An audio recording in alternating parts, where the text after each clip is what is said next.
On this Wednesday night, new revelations at the Emergencies Act inquiry.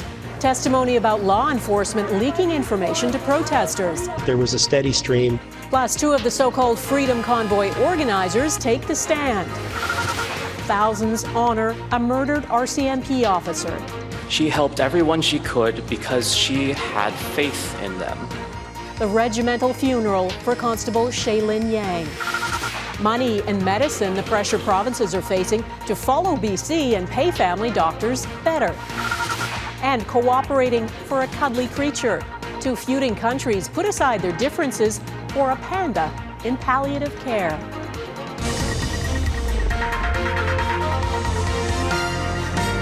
Global National with Donna Friesen. Good evening and thanks for joining us. We are getting a clearer picture of the organization or lack of it during the convoy protest that occupied Ottawa for weeks in February. It ended after the federal government invoked the Emergencies Act. And today at the inquiry into the use of that act, a lawyer for some of the protesters testified that information from the police was being leaked to some of the people who appeared to be leading the protest, a protest that was made up of a chaotic mix of groups with a range of goals, including overthrowing the government. Our chief political correspondent, David Akin, has our top story tonight.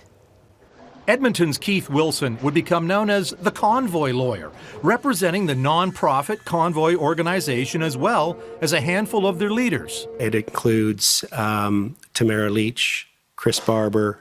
But Wilson quickly found lots of other groups were also on Parliament Hill to protest. I was sort of, oh boy, this is going to get complicated. Wilson testified his group was helped by leaks from law enforcement that helped protesters know what police were up to. There was a steady stream of information and leaks coming from all of the different police forces and security agencies. One controversial protest leader getting that intel was Pat King. He took the witness stand Wednesday, where he was confronted with this video. Trudeau, someone's going to make you catch a bullet one day. That video prompted other convoy protesters to denounce that comment, a comment King said he now regrets. I absolutely regret saying that. I was mad. But King told the commission he was proud of his work to lead the convoy to Ottawa. Finally, the hardworking, blue-collared people of Canada were going to stand up. At the time, King and other protesters, like leader Tom Mauracher, believed there was a way to replace the Trudeau government without an election. I'm willing to sit at a table with the Conservatives and the NDP and the Bloc as a coalition. I'll sit with the Governor General. On Wednesday, though, Mauracher told the commission he never meant he wanted protesters to be part of the government. I wanted them to come and sit literally at a table and start figuring out a way to be an effective opposition. In fact, Mauracher testified there may have been no convoy had the Conservatives done a better job opposing the Trudeau government's vaccine mandates. Of course, the Conservative leader at the time, Aaron O'Toole, would be deposed by his own party, partly over the convoy, to be replaced by Pierre Poilievre. And Poilievre made a point at the time of supporting the goals and objectives of Freedom Convoy 2022. David Akin, Global News, Ottawa. An RCMP officer was remembered today for her extraordinary and unwavering faith in humanity. Thousands of police and first responders from across Canada and from the U.S. gathered in BC to pay their respects to fallen officer Shaelyn Yang. To the sound of bagpipes and drums, they paid tribute to a colleague. The Burnaby RCMP officer, a member of the mental health and outreach team, was stabbed to death last month. A parade of color, including a sea of red serge, took part in the regimental funeral to honor her. The service was held in the community the constable loved and where she lived. Neetu Garcha reports. Sorrow and sadness over the tragic loss of one of their own. The death of 31-year-old Constable Shaelyn Yang prompting an international outpouring of support and condolences. Relatives of service members from across the region lining the procession route. It's very hard, and I think as Canada it's important we come together, pay our respects for this young lady. I'm proud of my daddy. My husband inspires him every day. My husband did work with Constable Yang on occasion. A couple of shifts, so he got to know her a little bit. Yang worked as a homeless and mental health outreach officer with Burnaby RCMP. She was fatally stabbed while helping to serve an eviction notice on a man living in a tent in a local park. 37-year-old Jong Won Ham, charged with first-degree murder in Yang's death, remains in custody. His hearing has been adjourned to a later date after he appeared via video in a Vancouver courtroom Wednesday while the service for Yang was underway. Inside the packed Richmond Olympic Oval, tributes were paid on behalf of Yang's family and friends. She was loving, yet firm, and treated everyone the same. My friend shined so brightly and truly had an impact on everyone around her. She was the daughter of immigrants from Taiwan, where her father flew from to attend the regimental funeral. Her upbringing and community involvement helped guide her to become the gentle, yet brave, empowering, and courageous individual whose life mission was to help others. She made us better and stronger. Describing her last call as one answered with unflinching bravery. Everything she did was defined by her empathy, her compassion, and her belief that she could change the world. Relatives and colleagues highlighting how her death is a stark reminder of the dangers all officers face in the line of duty, and that Yang's legacy will always live on. Neetu Garcha, Global News, Richmond, BC. Taming inflation and averting a recession prompted the central bank in the United States to raise interest rates there for a sixth time this year. The U.S. Federal Reserve hiked its rate by another 75 basis points to a target range of 3.75 to 4%. That's the highest it's been since January 2008. And it's a big jump from the first increase in March this year, when the range was around 0.25 to 0.50%. Inflation and interest rates are on the minds of Canadians, too. And tomorrow, the federal government is hoping to reduce some of the worry when it delivers its fall fiscal update. Experts, though, are not predicting great news as Canadians struggle to pay their bills. Abigail Bimman reports. So I got two for $1.46. Greg Wetton is driven by deals. Another dairy price hike approved for February will affect his family, with a little one who goes through a lot of it. Our friends have kids. They know about this too. They're like, have you loaded up on the yogurt? It's like, yeah, we loaded up on the yogurt. We all know Canadians are fed up with inflation. When I go to pay, I'm often in shock to see what. There's no change being affected, and the regular basic Canadian is getting screwed. Thursday, the federal government presents its fall economic update. Not a budget, but it can set the stage for the springs. I think this is where the government has an opportunity to kind of say, okay, we hear you, we know there are vulnerable Canadians. If things get worse, we might have, certain measures available by budget time that could address some of these pressures. The backdrop, many economists predict a looming R word. We're forecasting recession in the first half of 2023. But don't expect the fiscal update to wield that blaring headline, careful not to make anxieties worse. You never want to say that a recession's coming. That in itself can become a self-fulfilling prophecy. If you have the government that's ringing the alarm bell saying we're doom and gloom, that translates into anxiety. Of course, Canadians are anxious, but the good news is the deficit has been shrinking. They have to try to find that balance of being shown to provide support and providing support to the most vulnerable Canadians, but at the same time, not exacerbating the inflation. Minister Freeland has always shown a sensitivity to where the sweet spot is, and I expect that's what we'll find out in the fall economic statement. This is an opportunity for the government to signal maybe a change in trajectory for the first time in a long time that says they're going to start to moderate the rate of growth and spending. Of course, potential cuts involve politics as well as policy, and the Trudeau Liberals are no longer fresh, with an eye on the next election. Conn says for third-term governments, hope isn't enough. Canadians want results-oriented spending and outcomes. Abigail Bimman, Global News, Ottawa. Tensions are running high on the Korean peninsula after North Korea launched its largest ever barrage of ballistic missiles. 23 missiles were launched, setting off air raid warnings on a South Korean island. Residents there were told to rush to underground shelters. All of the missiles did land in the sea, but the launches are widely seen and condemned as an escalation in hostilities by the North. In response, South Korean warplanes fired air-to-ground missiles north into the sea across the disputed maritime border. 3 days after 156 people were crushed in a crowd in South Korea, investigators have raided police stations across the capital, Seoul. The raids came a day after the agency acknowledged Seoul police failed to act for hours, despite receiving at least 11 emergency calls from pedestrians concerned about the overcrowding. The deadly crush happened Saturday night during South Korea's Halloween festivities. To the war in Ukraine now, Russia has abruptly reversed its decision to pull out of a UN-brokered deal that ensured vital grain exports can safely leave Ukraine's ports. On Saturday, Russia suspended its participation, accusing Ukraine of a drone strike on its Black Sea naval fleet. Now, Moscow says it has received Kyiv's written guarantees the safe passage corridor will not be used for military purposes. Poland's government has approved plans to construct a razor wire fence on its border with the Russian city of Kaliningrad. Poland's defense minister announced the 210-kilometer-long project over concerns the Russian enclave could become a channel for migrants. Poland built a similar barrier last fall when thousands of African and Middle Eastern migrants tried to cross the border from Belarus into Poland.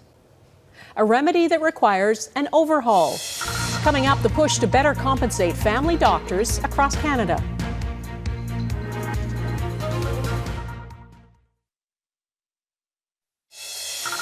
Will the Premier and his ministers stop lying about the damage they're doing to the education system?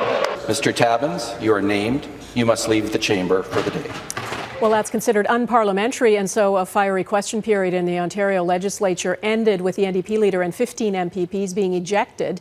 The NDP are upset about legislation that would prevent education workers from striking. The government of Doug Ford has introduced it ahead of a planned walkout on Friday by CUPE education staff. And the NDP says it's an attack on workers' constitutional rights. Unless there's some progress at the bargaining table, most Ontario students will be out of school starting Friday. British Columbia is taking steps to address the ongoing shortage of family doctors in this country. The province is bringing in groundbreaking new payment models that will make family physicians there among the highest paid in Canada. And as Jamie Mauracher explains, that could put pressure on other provinces to follow suit. After 30 years, Dr. Eva Grunfeld has no plans to practice family medicine outside of Ontario, but she worries those starting out might. It's taking from Peter to pay Paul. So, if we take a national perspective, it's not the solution to the problem. Canada is facing a countrywide family doctor shortage. This week, BC announced it will treat the crisis by moving from the fee-for-service model, where physicians earn around $30 to $40 per visit, no matter the complexity of the patient's problem, to one based on time spent with patients, earning qualifying physicians an average annual salary increase from $250,000 to more than $385,000. In contrast, the latest data shows GPs in Ontario, Canada's most populous province, made an average of $360,000 in 2019-2020. The best agreement negotiated for physicians in Canada this year. Exciting for BC doctors and patients, says the president of the Canadian Medical Association. Patients want time with their physician. They want that time to have impact, and they want their problem to be solved when they walk out that door. Provinces that aren't competitive risk losing valuable staff. Nova Scotia, which has seen the need for family doctors more than double over the pandemic, has some of the lowest pay in the country. Still, when asked, the health ministry didn't commit to higher salaries. Neither did Ontario. Alberta doctors are among the top earners. Still, the official opposition expressed worry over its neighbor's pay bump. I truly fear that Alberta doctors will look to BC. BC may entice some in the short term, but to be sustainable, Dr. Grenfeld says ultimately there needs to be a shift in how the profession is perceived. Salary is one thing, reputational position and attitude is another thing. Where in the hierarchy of medicine does one sit? And the third is the quality of life. Long-term problems that will need to be triaged. Jamie Mauracher, Global News. Courting Latino voters in the U.S. ahead, what Democrats and Republicans are doing to motivate them.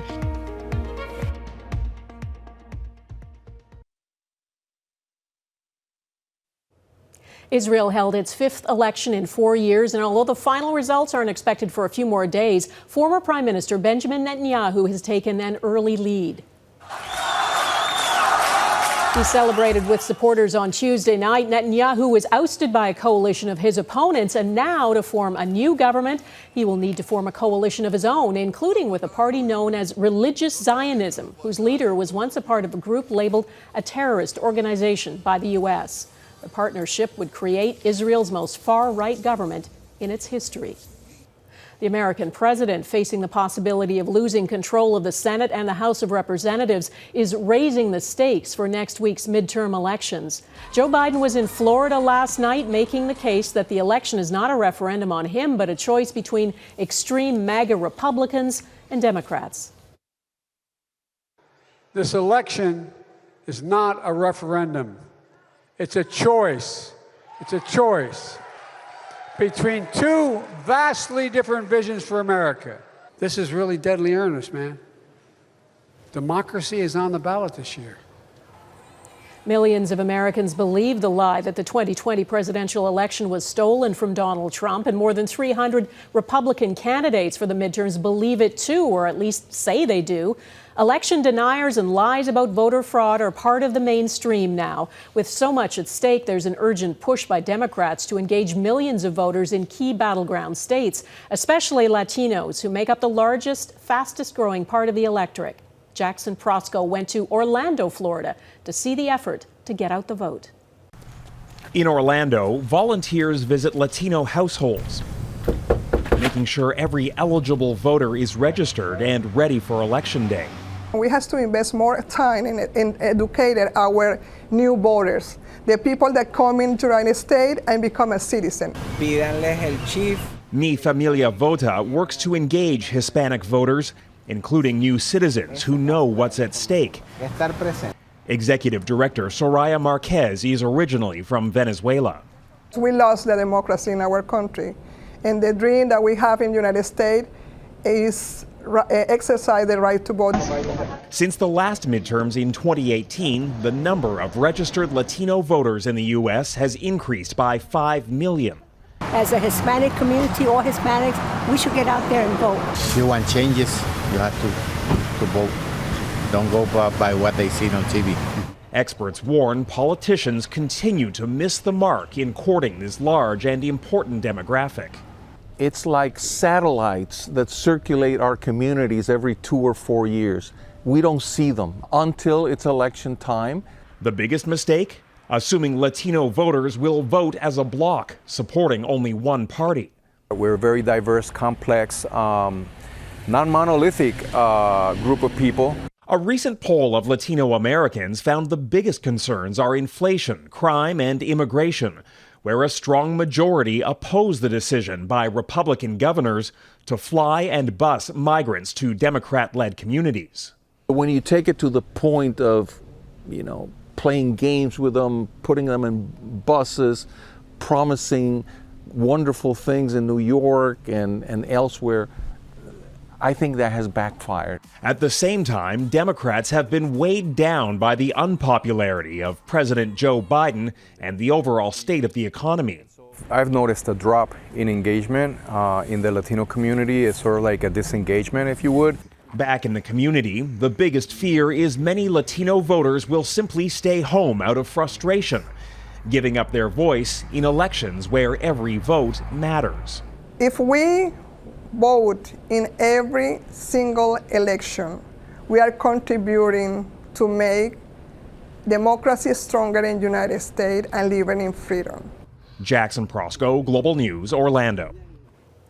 We'll have full coverage next week from Washington, D.C. as Americans head to the polls. I will be live from the Capitol looking at the many factors influencing this election. Panda diplomacy next. A sick animal creates a rare chance for cooperation.